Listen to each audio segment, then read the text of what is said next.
In a league where anyone can beat anyone, sometimes it feels like no one's counting and the points don't matter. But I'm counting. And of course they matter for the power rankings. This is Locked On Big 12. You are Locked On Big 12, your daily podcast on the Big 12 Conference. Part of the Locked On Podcast Network, your team every day. Happy Monday, everybody. Welcome into Locked On Big 12. I'm Drake Toll from ESPN Central Texas. Thank you for making Locked On Big 12 your first listen every single day. Let's hit power rankings, Utah killing the Pac-12, and the midseason hot seat. Power rankings, there is a new number one in this league. I think the first week of the season I had Texas, Kansas State, OU, all like top 3 or 5 for sure. But I believe Kansas State was up there at the 1 slot. I wanted to be kind of different and quirky. Wanted to predict, get on the front end of Texas being bad because they usually are bad. And number one in the power ranking, no longer the Texas Longhorns. Look, they're good. Red River rivalry was a great game. Oklahoma with the win. They get to move to number one. And because everybody else in the Big 12 has been just unproven or mediocre to this point, Texas is at 2 still. No West Virginia, no Kansas there. Look, I think West Virginia has the potential to be a top 2 team, to go to Arlington based on what the schedule looks like the rest of the way for them. Here is the problem. Here's the problem, and this might upset you if you're a Big 12 fan, or it could be the best news ever.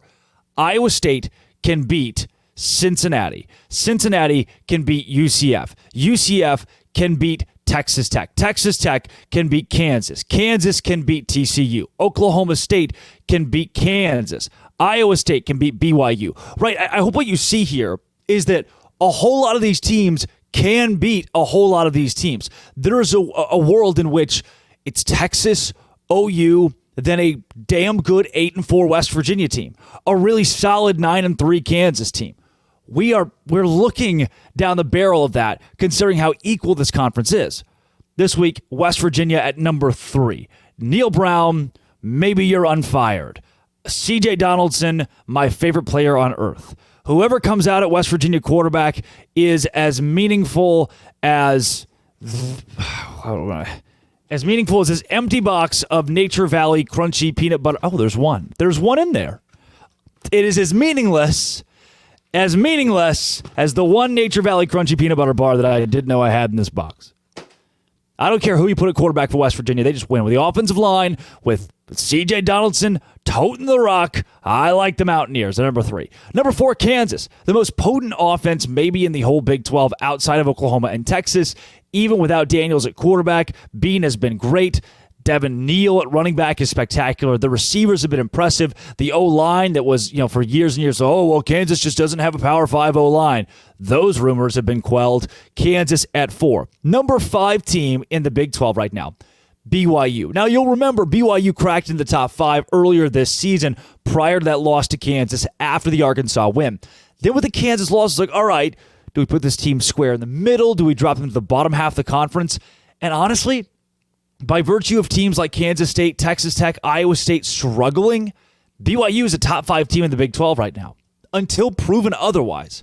I am a guilty until proven otherwise. BYU, you are guilty of being possibly really good in Big 12 play. So I've got you at number 5 this week. At 6, one of the most disappointing losses in the Big 12 this season. I am not ready to say Oklahoma State is an elite team or a good team. I am not ready, despite now they'll finally run the ball with Ollie Gordon.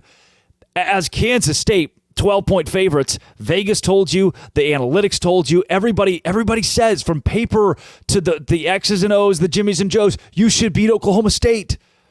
And then you didn't. Kansas State at 6, which might be generous based on a couple of slip-ups now for the Wildcats. Number 7, Texas Tech, the Red Raiders. They were on the back half in that final for that bottom 4 spot up until the last couple of weeks. Now 2-0 in Big 12 play. After wins against Baylor, a big win against Houston last week as well. Texas Tech in the top 7. There's your top 7. Number 8, Iowa State. Good now? Question mark. The same team that lost to Ohio, the Bobcats, earlier this year. Iowa State now seems like they want to play some decent football. Rocco. That's a cool name for a quarterback. He's not a great quarterback, but I say that. He's shown some good flashes. And he's now won a couple of games in this league where anybody can beat anybody. Iowa State's defense is going to keep this team churning for the rest of the year. That's what's elite about this team. Outside of that, it's just, hey, offensively, put somebody out there, see what sticks. Receiving core is pretty even. Eli Sanders was really impressive this weekend. He's a guy that has flown under the radar in conference. Nobody's talking about him, but he's been good. Back as long as he does enough, this team's going to be okay. Number 9, Oklahoma State. You won. Then Mike Gundy danced in the locker room afterwards, and everybody's like, all right, rehire Mike Gundy. Ollie Gordon is a top 5 back in this league. He was underutilized earlier this year. Alan Bowman is not a very good quarterback. It seems like everyone on your roster, though, is not a very good quarterback. Hell, put Ollie Gordon at quarterback and see what happens. This week, Alan Bowman, 235 yards. He doesn't turn the ball over. 19 for 35 is bad, but he doesn't turn the ball over. Oklahoma State at number 9. Number 10, TCU. What is wrong with you? What is wrong with you? We just shipped you off to the national championship game. We just said you're our representative for the college football playoff. You won a game. Did Georgia break you?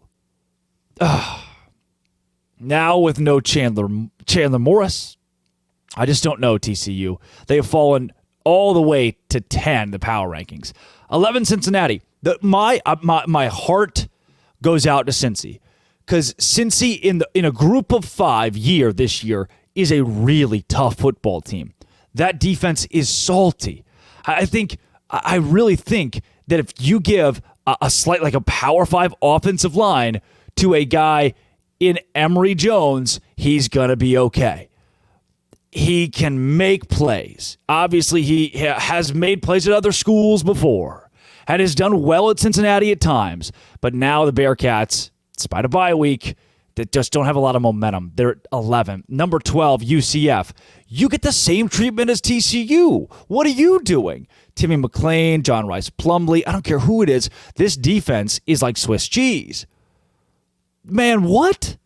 Gus Malzahn has done it at the Power 5 level. He's been there before, unlike some of these other new coaches. Malzahn's done it. And you're just not winning. And not only that, but it looked ugly against Kansas this weekend. I know you're on the road. It's not a tough place to play. Kansas people wouldn't tell you it's a tough place to play. You let them hang 51 on you. You trailed 24-0 at halftime. This was a good old-fashioned beatdown. I don't know if Timmy McClain's entirely the issue. It seems like the offense from a playmaker standpoint has shown flashes. But God bless, man. Not good for UCF. Hopefully John Rice Plumlee is the spark. Number 13, the Baylor Bears. Maybe, hear me out, just maybe, a really bad team caught a flash of luck and got a win when Baylor beat UCF. Because I've seen this team in person now all 6 games. It's part of my job at ESPN Central Texas. And I missed the paint drying competition in Groesbeck for this weekend's game. I hear this year's competition was impeccable. Folks were enthralled. And I was sitting there in the press box watching Baylor get boat raced by Texas Tech, the same team they boat raced at Jones AT&T last year. Baylor, you suck. And 14, Houston. I'm sorry, man. Dana Holgerson comes in, has a lot of success early on. We think, all right, Houston's going to be good. They can do this whole Power 5 thing. And they cannot for now. Number 1, Oklahoma. Number 2, Texas. Number 3, West Virginia. Kansas falls at 4. BYU at 5. Your top 5, OU, Texas, West Virginia, Kansas, and BYU, just as we all predicted. The power rankings follow out with Kansas State at 6, Texas Tech 7, Iowa State 8, Oklahoma State 9, TCU falls in at 10, Cincy at 11, UCF at 12, Baylor surprising this season at 13, and Houston at 14. Here on Locked On Big 12, part of the Locked On Podcast Network, your team every day. Today's show is brought to you by Athletic Brewing Company. Man, I drink beer all the time. I drink beer at work. I drink beer at play. I drink non-alcoholic brews. That's what they are. They're not even really, it's tough to say beer because they're non-alcoholic brews from Athletic Brewing Company.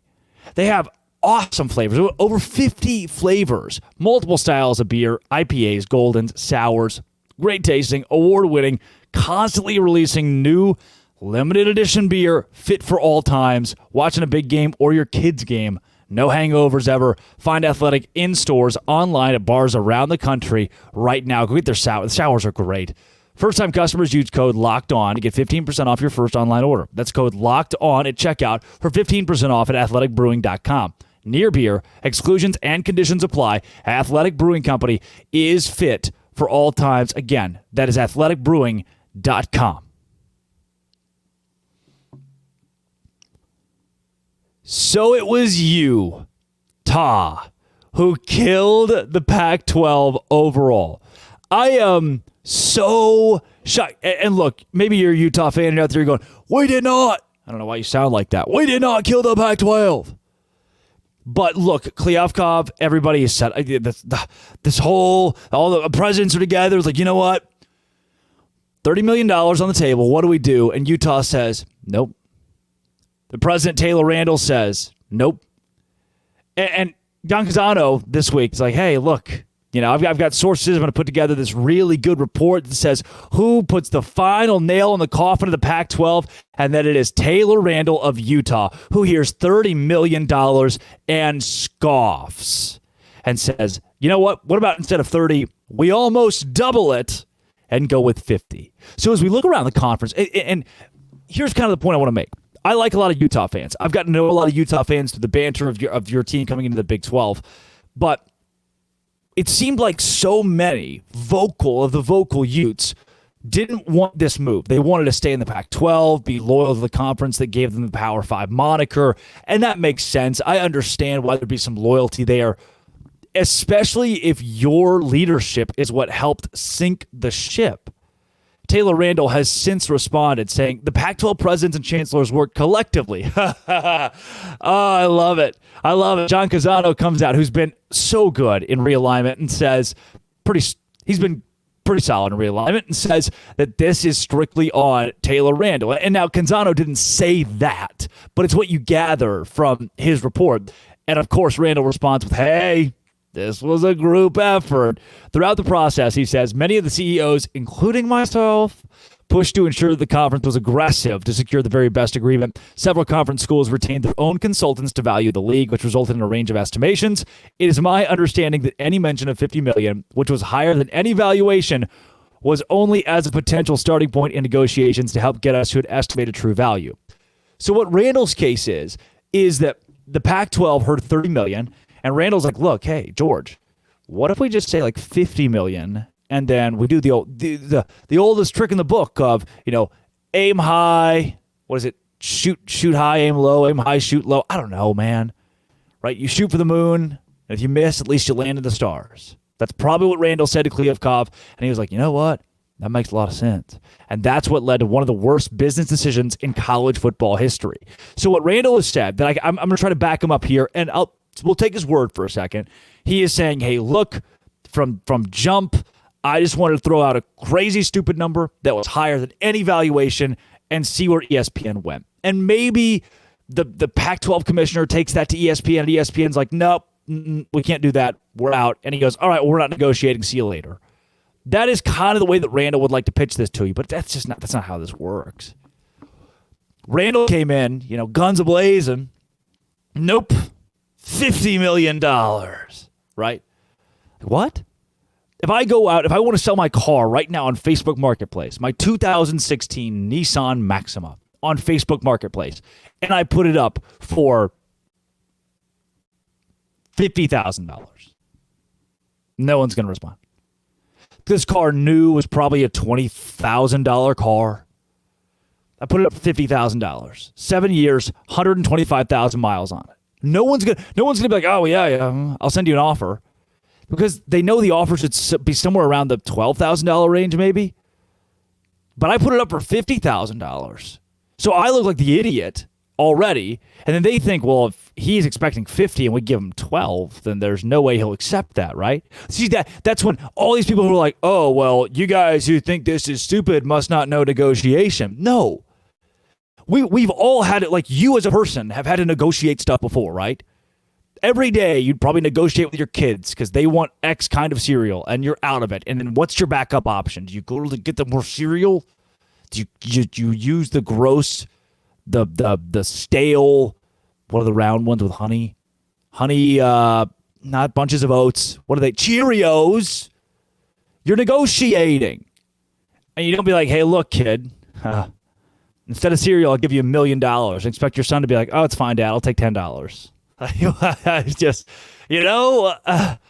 right? Well, we're taking the value of something that no valuation. Randall almost is burying himself here saying, like, hey, look, we were never told that we were worth $50 million. We were just kind of, demanding we get $50 million. Please give it to us now. We're worth that. We promise. No one will estimate us at $50 million, but just trust us. Who's your source, Randall? Who's your source that the Pac-12 is worth $50 million? The voices in my head? Yes, that would make a lot of sense. And it's this guy. Of everybody, we could go to Snow. We could go across the Pac-12 and say, who do we blame? USC and UCLA killed everybody. It was Arizona State and their bad leadership. It was George Kliavkoff. And we find out at the end of the day that it was Utah's president who was the one guy who was like, no, I'm Taylor Randall, and we are going to be right here at $50 million a year. You're going to give it to us, and we're never leaving. That's what we're worth. We know our worth. And then they got the invite to the Big 12. They hated that. And I don't, I hope if you're a Utah fan, you see like, oh, you know what? Yeah, maybe we did kind of screw this up a little bit. Maybe we were the final nail or the first nail in this coffin. And fine, we'll be happy to be in the Big 12. That's all I'm asking of Utah. It's all I'm asking of Utah is to be happy to be in the Big 12. This is Locked On Big 12, part of the Locked On Podcast Network, your team every day. Today's show is also sponsored by FanDuel. It's where I go to win money. I lost a little bit of money this weekend, made some money back on Sunday like I do. Snap into action this NFL season with FanDuel, America's #1 sportsbook. Right now, new customers get $200 in bonus bets guaranteed when you place a $5 bet. You bet $5, you get $200 in bonus bets. $200 in bonus bets, win or lose. If you've ever been thinking about joining FanDuel, there's no better time now than now to bet on spreads, player props, over-unders, more. There's an app you can download, easy to use, wide range of betting options. Visit FanDuel.com/LockedOn to kick off the NFL season. FanDuel is the official sports betting partner of the NFL.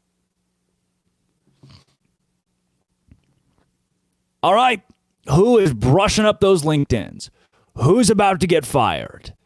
It should be Spectrum because they do my Wi-Fi and it has been terrible all week. Let's first and foremost, initial hot seat, Spectrum. I'm going to take you from hottest of hot to safe. The hottest seat in the Big 12 right now is really not close. Dana Holgorsen at Houston. I hope the bags are packed. I get Houston's a very humid place. Maybe you didn't like that. Maybe you wanted to be out the door this entire time. Well, you got what you wished for. Brush up the resume, make some phone calls. Dana Holgorsen, you got 4 X's from the judges. There's no way Houston could be this underprepared for Big 12 play. I can vaguely understand the excuse of, we couldn't recruit for Big 12 players. No, the portal is a really good way to do that. Houston, time to move on. He was good. He was good in the beginning. Time to go.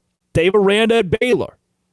It's tough to say time to go, but at 2-4 for a team that was predicted on the top half of the Big 12 preseason and has been terrible. The literally only good thing that's gone for you. You have 2 wins and one good thing that's gone for you, and it was that one quarter. On the season, Baylor has played one good quarter of football. That being against UCF, where the team surmounted a 28-point deficit, came back to win. Dave Aranda has lost the fan base entirely. The team does not look good right now, and there's no getting around that. I mean, I as somebody who went to Baylor, I wish it was different. It'd be a lot cooler if it was. Dave Aranda's on the hot seat. Is he gone this season? Buyout's too big. He's going to have to wallow around the rest of this year in the Big 12. Get the Neil Brown treatment, who we'll talk about coming up, when it comes to hot seats. Now, the middle ground. The coaching hot seat purgatory. What do we do with you? Where do you go? Number 1, Gus Malzahn. Gus, again, similar thing, right? You've been Power 5 head coach. You've vied for national championships. You've won one as an OC where you were the true mastermind. And your team looks really underprepared to be in the Big 12. Recruiting's going really well. You're in a great spot in Orlando. I mean, I enjoyed my time in Orlando. It was great. Why have things collapsed so much this year? You know, you won that road game against Boise State, which doesn't look near as good now. Boise's been pretty bad. Hot garbage. And now Gus is just disappointed to start his UCF career. His seat's not hot, but he's in the purgatory. Matt Campbell. I know you just won. You just beat TCU, but at some point, I think Iowa State fans will get tired of 6-6, 5-7, 7-5. They're like, you know what? Fine. Let's win every year a lot. Can Matt Campbell do that? No, we can't. Matt Campbell will never have consecutive 9-win, 10-win seasons over the course of the rest of his career at Iowa State. I don't think so. I mean, he's had back-to-back good years, but it doesn't seem consistent, sustainable. You don't fire the guy. He brought you out of some dark years, aka your entire history. But you think about it. Neil Brown. What do we do with you, buddy? You were so fired, it was over. It was so over for you preseason. And now you're in hot seat purgatory. Your seat was... you didn't have a seat. You were so fired.